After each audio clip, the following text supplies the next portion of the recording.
Charles Donovan, a billionaire known for his towering skyscrapers and ruthless business deals, lived in a mansion that often felt more like a museum than a home. The marble floors gleamed, the chandeliers sparkled, and every room was filled with priceless art. But beneath all the wealth, one thing was missing: warmth. His maid, Lorraine, a kind-hearted black woman in her 40s, had been working for him for nearly a decade. She kept the mansion spotless and ran the household with quiet dedication. Charles barely noticed her most days. To him, she was just part of the background. One Friday evening, after canceling a trip abroad, Charles returned home earlier than expected. The moment he stepped through the grand doors, he heard laughter echoing through the halls. Children's laughter. He froze. There were no children in his home. Frowning, he followed the sound into his grand living room. What he saw stopped him in his tracks. The room, once cold and lifeless with leather couches and expensive paintings, had been transformed. Blankets were spread across the floor. Stuffed animals and toys scattered everywhere. A group of children, no older than 10, sat in a circle, eating soup from bowls, and in the middle of them was Lorraine, smiling as she read aloud from a storybook. "Lorraine," Charles's deep voice thundered, startling everyone. The children froze, clutching their bowls, eyes wide with fear. Lorraine rose slowly, her face calm but firm. "Mr. Donovan," she said respectfully, "I can explain." Charles pointed around the room. "What is this? Who are these children? Why are they in my house?" Lorraine took a deep breath.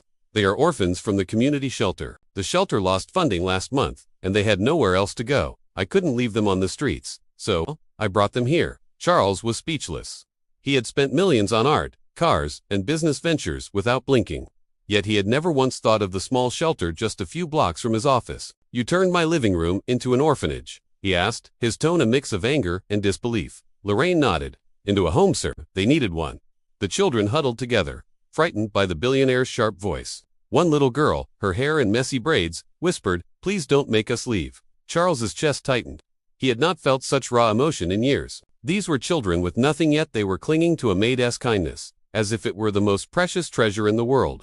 Instead of shouting further, Charles sat down heavily in one of his leather chairs. He rubbed his temples. "Lorraine, do you know what risk you've taken? This is my house, my reputation, and they are human lives." She interrupted softly. "I'll take the blame, sir, but please, don't punish them." For a long moment, silence hung in the air. Then Charles did something even he didn't expect. He stood, walked over to the children, and knelt beside them. "What's your name?" he asked a little girl with braids. "Amelia," she whispered. He smiled faintly. "Amelia, would you like some more soup?" Her eyes lit up. "Yes, please." That night, instead of sending them away, Charles shared a meal with the children. He listened to their stories, how some had lost parents, others abandoned, all of them desperate for belonging. Lorraine watched quietly, her heart swelling with relief.